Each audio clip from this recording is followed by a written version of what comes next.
সম্ভাৱনা আগতেও আছিল, এতিয়াও আছে। বিভিন্ন দলৰ লগত ইতিমধ্যে আমাৰ কথাবোৰ প্ৰায় সম্পন্ন হ'ল।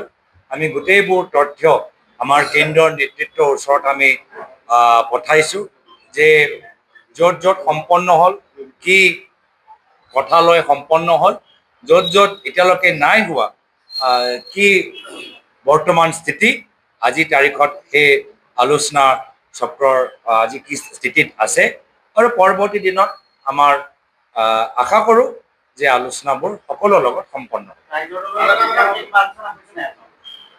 সকলোৰ লগত আলোচনাটো চলি নিশ্চয় ৰাইজৰ আলোচনাটো আমাৰ চলি আছে। আলোচনাটো আমি শেষ হৈ গ'লতো আমি কোৱা নাই।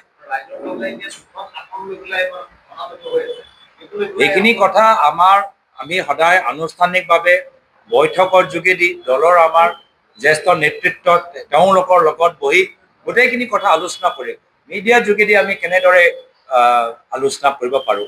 তো সেইকাৰণে ইয়াৰ আগতেও আমাৰ অভ্যাস নাই, এতিয়াও আমাৰ অভ্যাস নাই। আলোচনা পক্ষত আমি আছোঁ। আমাৰ কংগ্ৰেছ দলৰ জ্যেষ্ঠ নেতৃত্ব মই ভাবোঁ এটা সঠিক প্ৰস্তাৱ যোৱা বৈঠকত ৰাইজৰ দলক দিয়া গৈছে। এতিয়া ৰাইজৰ দলৰ ওপৰত নিৰ্ভৰ কৰে কি তেওঁলোকে যি প্ৰস্তাৱ সঠিক প্ৰস্তাৱ দিয়া গৈছে তাৰ ওপৰত তেওঁলোকৰ প্ৰতিক্ৰিয়া কি হ'ব, এইটো তেওঁলোকৰ ওপৰত নিৰ্ভৰ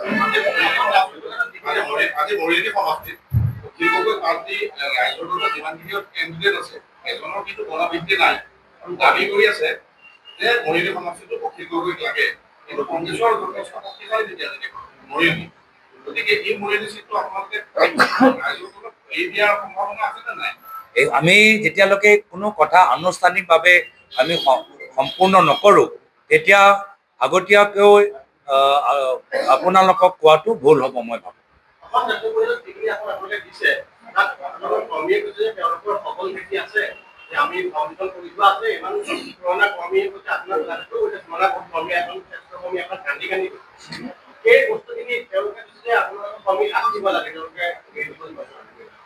কংগ্ৰেছ দলৰ সবল ভিত্তিটো প্ৰতিটো ঠাইত আছে, কিন্তু আমি যেতিয়া এটা মিত্ৰতা সৃষ্টি কৰোঁ, ক'ৰবাত আমি জিকিব লাগিব আৰু ক'ৰবাত জিকাব লাগিব।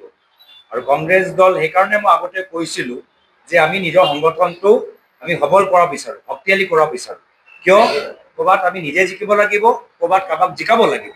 সেইকাৰণে সবল স্থিতি প্ৰতিটো সমষ্টিত আছে।